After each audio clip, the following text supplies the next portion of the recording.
Hi అండి, welcome to సాయిస్ kitchen. బాగున్నారండి మీరు? మేమైతే బాగున్నామండి.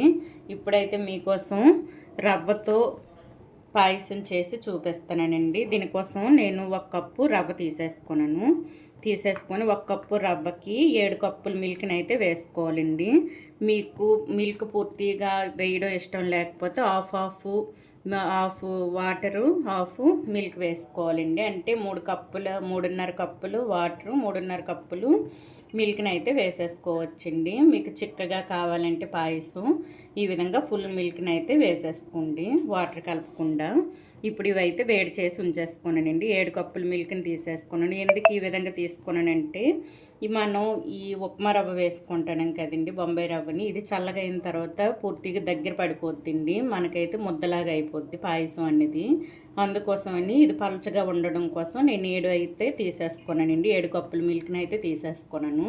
మీకు కావాలంటే ఒక 8 లాగా తీసేసుకోవచ్చండి. మీరు లేట్గా తింటారు అనుకునేటప్పుడు ఒక 8-9 కప్పులు అయితే వేసుకోవచ్చండి, పలచగా ఉంటుంది.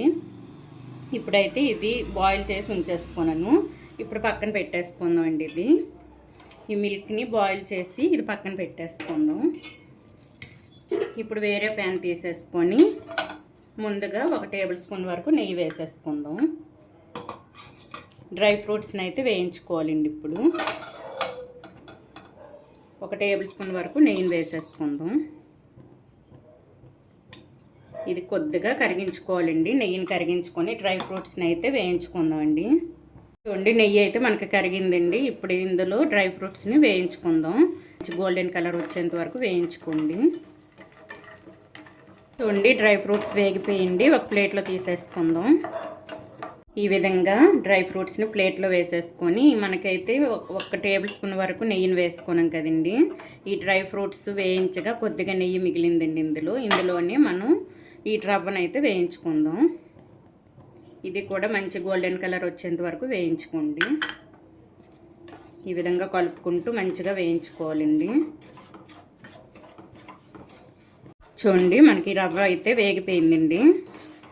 మనం ఫ్లేమ్ మీడియంలో ఉంచేసుకొని రవ్వను వేయించుకోవాలండి. కొద్దిగా కూడా మాడకూడదండి. మాడిందంటే మాత్రం ఇది టేస్ట్ మారిపోద్దండి పాయసం అనేది. ఇప్పుడు ఇందులో మిల్క్ని వేసేసుకుందాం. ఇదే కప్పుతో 7 కప్పుల మిల్క్ని అయితే వేసుకుంటానండి. గిన్నెతో అయితే నేనైతే మెజర్మెంట్ తీసేసుకొని ఉంచేసుకున్నానండి. ఇవైతే వేసేసుకుందాం.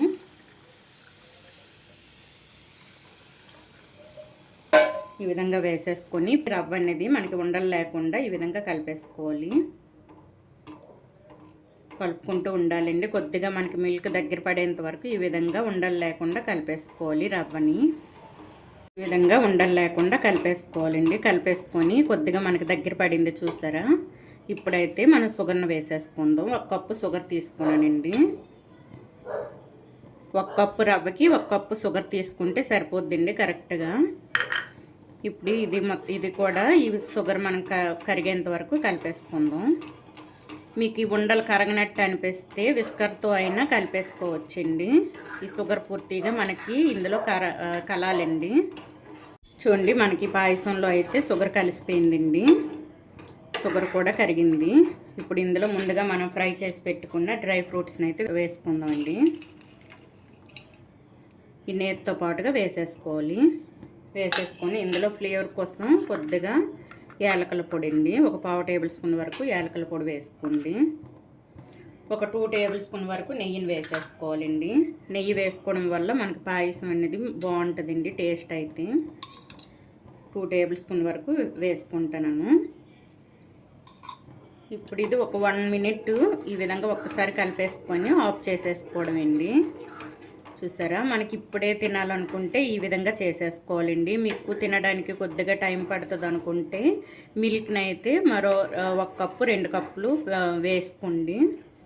నేను 7 కప్పులు వేసుకున్నాను కదండి. మీరైతే ఒక 8-9 లాగా వేసేసుకోండి. పలచగా ఉంటుందని మీరు తినేసరికి ఈ విధంగా వస్తుందండి పాయసం అనేది. చూసారా, ఈ విధంగా ఉండాలండి. ఇప్పుడైతే స్టవ్ను ఆఫ్ చేసేసుకుందాం. ఇది ఒక బౌల్లో వేసి చూపిస్తానండి. చూడండి చాలా టేస్టీగా ఉండే బొంబాయి రవ్వతో చేసిన మనకి పాయసం అయితే రెడీ అయిపోయిందండి. ఈ విధంగా అయితే చేసేసుకోండి. టేస్ట్ అయితే సూపర్గా ఉందండి. చిన్నపిల్లల నుంచి పెద్దవాళ్ళ వరకు ఎవరైనా సరే ఈ పాయసాన్ని ఇష్టంగా తింటారండి. మనం చిక్కగా కావాలంటే చిక్కగా చేసుకోవచ్చు, పలచగా కావాలంటే పలచగా చేసుకోవచ్చండి. ఇంకొద్దిగా మిల్క్ వేసుకుంటే ఇంకా పలచగా వస్తుందండి. ఇది చల్లగా అవుతున్న కొలది మనం బొంబాయి రవ్వ వేసుకున్నాం కాబట్టి ఇది దగ్గర పడుతూ ఉంటుందండి. ఇప్పుడు మనకి గోరువెచ్చగా ఉంది కాబట్టి చూడండి ఈ విధంగా ఉందండి. ఇది కొద్దిగా చల్లపడిన తర్వాత చిక్కగా అయిపోద్దండి. ఈ విధంగా చేసేసుకోవాలండి. వెంటనే తినాలనుకునేటప్పుడు ఈ విధంగా అయితే చేసేసుకోండి. టేస్ట్ అయితే సూపర్గా వచ్చిందండి. మనం సేమియాతో కాకుండా ఈ విధంగా కూడా పాయసం చేసి పెట్టొచ్చండి. ఒకేలాగా కాకుండా పిల్లలకైనా పెద్దవాళ్ళకైనా ఈ విధంగా డిఫరెంట్గా పాయసం చేసి పెడితే చాలా ఇష్టంగా తింటారండి ఇది. ఈ విధంగా అయితే చేసేసుకోండి. ఈ బొంబాయి రవ్వతో చేసిన పాయసం రెసిపీ కనుక మీకు నచ్చినట్లయితే లైక్ చేయండి, షేర్ చేయండి, నా ఛానల్ను సబ్స్క్రైబ్ చేసుకోండి. ఓకే, బాయ్ అండి.